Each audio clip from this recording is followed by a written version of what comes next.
துலாம் ராசிக்காரர்களுக்கு இந்த மாதம் 9ஆம் வீட்டின் அதிபதியான புதன் மாத தொடக்கத்தில் இருந்து 10ஆம் வீட்டில் இருப்பதால் ராஜயோகம் போன்ற பலன்களை அடைவதோடு கிரகங்களின் நிலையும் உங்களுக்கு சாதகமாக இருக்கும். உங்களின் தற்போதைய வேலையில் மாற்றம் ஏற்படலாம். நீங்கள் பல முறை விண்ணப்பித்து உங்கள் வேலையை மாற்ற விரும்பினால் இந்த மாதம் உங்கள் விருப்பம் நிறைவேறும். 7வது வீடான செவ்வாய் கிரகத்தின் அதிபதி தனது சொந்த ராசியிலேயே தங்கி உங்களை எல்லோரையும் விட முன்னிலையில் வைக்க முயற்சிகளை மேற்கொள்வார். சந்தையில் முன்னணியில் இருப்பதன் மூலம் நீங்கள் தொடர்ந்து முன்னேற முயற்சிப்பீர்கள். மேலும் உங்கள் வேலையை விரைவுபடுத்துவீர்கள். 5வது வீட்டின் அதிபதியான சனி கிரகம் அதன் வக்ர நிலையில் 5ஆம் வீட்டில் இருப்பார். இது ஒருவரிடமிருந்து எண்ணெய் எடுப்பது போல இருக்கும். அதாவது சனி கிரகம் உங்களை மிகவும் கடினமாக உழைக்கும். நீங்கள் நினைவில் வைத்திருப்பது உங்களுக்கு எளிதில் புரியாது. எனவே நீங்கள் அதை மீண்டும் மீண்டும் செய்ய வேண்டும். அப்போதுதான் நீங்கள் ஏதாவது புரிந்து கொள்வீர்கள்.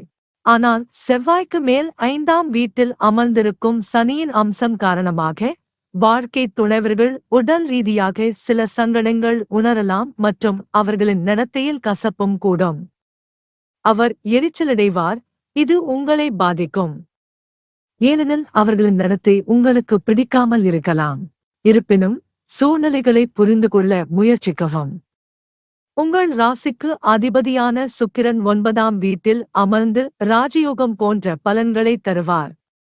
11ஆம் வீட்டின் அதிபதியான சூரியனும் சுக்கிரன் கிரகத்துடன் இணைந்து உங்கள் நிதி நிலைமையை முன்னேற்றுவதில் முக்கிய பங்காற்றுவார்.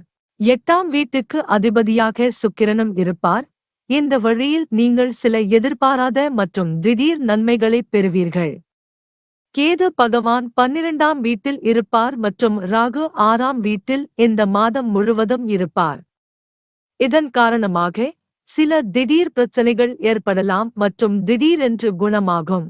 ஆனால் அது சில காலத்திற்கு பிரச்சனைகளையும் வலியையும் கொடுக்கலாம். 2ஆம் வீட்டின் அதிபதியான செவ்வாய் மாதத் தொடக்கத்தில் உங்கள் ஜாதகத்தில் 7வது வீட்டில் அமர்ந்து அங்கிருந்து உங்களின் 2ஆம் வீட்டை பார்ப்பார். குடும்ப வாழ்க்கையை பராமரிப்பதிலும் அவர் முக்கிய பங்கு வகிப்பார் போல. ஆனால் உங்களையும் உங்கள் வாழ்க்கை துணையையும் நீங்கள் கட்டுப்படுத்திக் கொள்ள வேண்டும். இதனால் குடும்பத்தின் சூழல் கெட்டுப் போகாமல் இருக்க உற்சாகத்திலும் கோபத்திலும் யாரிடமும் விரும்பத்தகாத வார்த்தைகளை சொல்லக்கூடாது. 5ஆம் வீட்டுக்கு அதிபதியான சனி தனது சொந்த ராசியில் தங்கி வலுவாக இருப்பார். ஆனால் நீங்கள் விரும்பிய பலன்களை பெறாத வக்ர நிலையிலும் இருப்பார். உங்களுக்கும் உங்கள் காதலிக்கும் இடையில் இழுபறி நிலை ஏற்படும். மன இறுக்கம் மற்றும் எண்ணங்களின் வலையில் நீங்கள் சிக்கிக்கொள்ளும் வகையில் உருவாக்கப்படும்.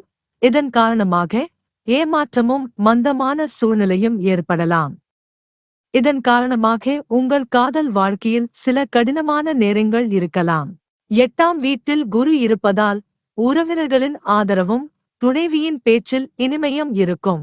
பரிகாரம்: வெள்ளியன்று உங்கள் மோதிர விரலில் ஒரு சிறந்த தரமான ஓபல் ரத்தினத்தை வெள்ளி மோதிரத்தில் அணிய வேண்டும்.